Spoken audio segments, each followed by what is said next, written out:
Finally, let's get into the nighttime or low light photos. This one is a little more clear so I can get to the point much faster. I'm seeing that without night mode, the image is still noisier on the S23 Ultra and the shutter is still slightly delayed. So when you punch into the image, you can see the difference immediately when it comes to clarity and motion blur. This walking shot shows as well. The motion blur is still in effect, as you can see, and this is with the instant shutter on in the camera assistant too, by the way, for those that were wondering. With the ultra wide, it wasn't as bad since they were farther away from the frame, but the noise is still very evident on this shot. Not sure what happened on the S23 Ultra here.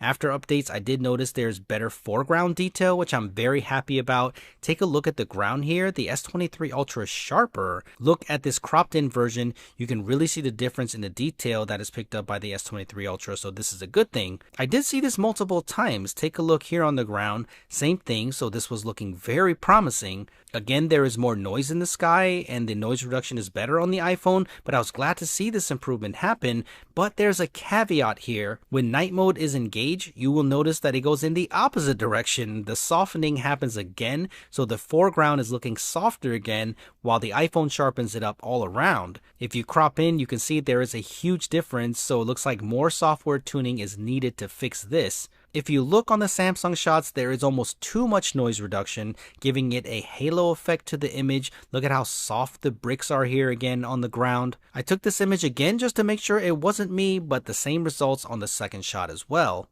On some of the shots, I actually like this softer look without the heavy sharpening. Like on this one, it looks really good. This is definitely going to be a preference thing, but this one really shows the noise reduction and the results of the detail. You can see it even all the way from here, but then when you punch in, you can really see it. So Samsung, if you're watching this, I would love some software magic on this. Regardless of how you feel about the processing, again, there is more of a vibe to the processing of the S23 Ultra. It looks a little bit more cinematic, so I wouldn't blame you if you like it.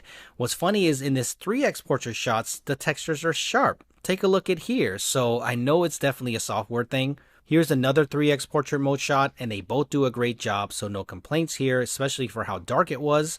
And you can see the two different approaches. Samsung has the bright and detailed style, where the iPhone went for the more accurate color interpretation with the more detailed background blur, so let me know which one that you like more. Here's one of Miles. You can find him at Miles Above Tech everywhere. He makes some great short form content, so make sure you check him out. Again, the same approach here when it comes to the main sensor, brighter and slightly softer versus a flatter, more accurate to the scene approach. The 3x portrait here though really shows you what night mode can do for the 3x portrait shots. I hope the iPhone adds this in very soon with the software update. This is literally like night and day. Like any other camera comparison, I think the nighttime shots are going to heavily depend on what you want out of night mode. I can see exactly where Samsung is going with the processing, like with this 200 megapixel shot of the bridge versus the 48 megapixel Apple Pro RAW.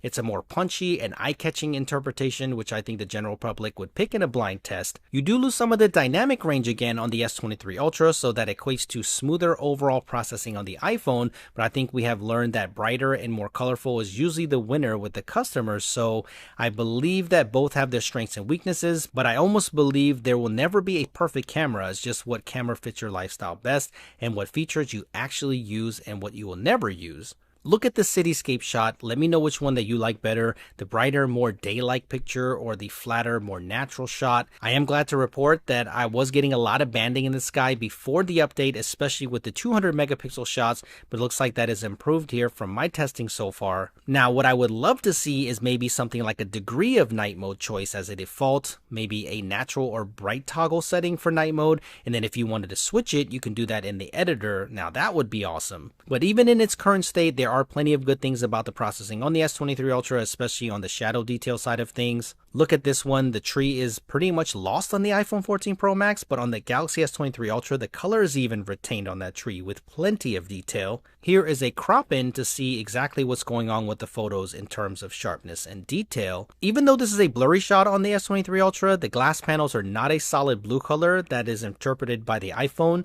It does have more purple in it like the S23 Ultra is showing. While they are not both 100% accurate, it is closer to what the S23 Ultra is showing, so that is a positive step. I still like the red replication on the iPhone better, so no Coca-Cola building test in Korea, but you get the idea on this neon sign. I don't want to forget about the high resolution and zoom, so let's do a quick zoom test first. At 3x, you can see that the S23 Ultra is better with night mode engaged. and then here is the 10x optical with night mode, and then here is the 30x hyper zoom, which I really don't use that much at night. Here is a full range test. This is the main lens. The iPhone this time with the brighter approach and more detail in the foreground. The 3x looks good on both, but this time around the iPhone actually looks cleaner on this one. Here is the 10x optical versus the 10x digital, and this is a huge difference. The S23 Ultra looks much better, which is expected. Then here is the 15x digital on the iPhone versus the 30x on the S23 Ultra. It's the same outcome again, and here is the 100x zoom, just in case you wanted to see what it looks like at night. Next up are the high resolution images. The S23 Ultra can shoot up to 200 megapixels, as you can see here, where the iPhone 14 Pro Max can shoot up to 48 megapixels in Pro RAW. And these are both super detailed. I want to show you a 50 megapixel shot since you get two choices of high resolution on the S23 Ultra. When you punch in, you can see that the S23 Ultra is a little more sharpened, but it also picks up more details, so that's impressive. Here is a 200 megapixel shot, and the natural bokeh on both of these are impressive in this scenario. I know I talked about the banding getting better, but on this one, I can still see it present, so I hope that they work further to improve this with software updates. But look at the detail of the foreground on that rail. That is super impressive for a high resolution night shot. This is more detailed than my eyes could actually see at that time. Here is another example. This time the S23 Ultra with the brighter and more colorful approach. Punch in and you can see that they both capture great details, and while the iPhone exposes better here at the bright light, preserving that texture, the Samsung does capture more of the detail here. So let me know which one that you think did better. And it's pretty much neck to neck, so let me know if you can actually see the difference. Now, while the video is noisier, the image is actually sharper on the S23 Ultra, so night video has come a long way. Again, the noise reduction is where the iPhone is still winning.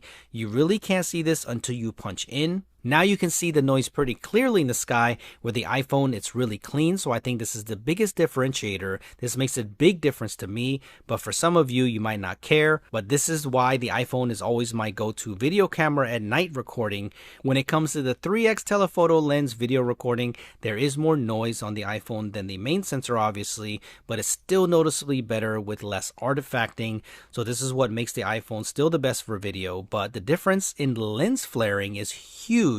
So if you pick up the S23 Ultra just for that reason, I would not hate it at all. Again, I really hope Apple prioritizes this in the next generation of iPhones. Okay guys, that was an extensive one, but I hope you enjoyed it. This is how these two phones stand with the software updates as going into summer 2020, or do you think the iPhone 14 Pro Max is the king? Let me know in the comments below. Like this video if you enjoyed it, subscribe for a lot more just like this one, and I will see you in the next one.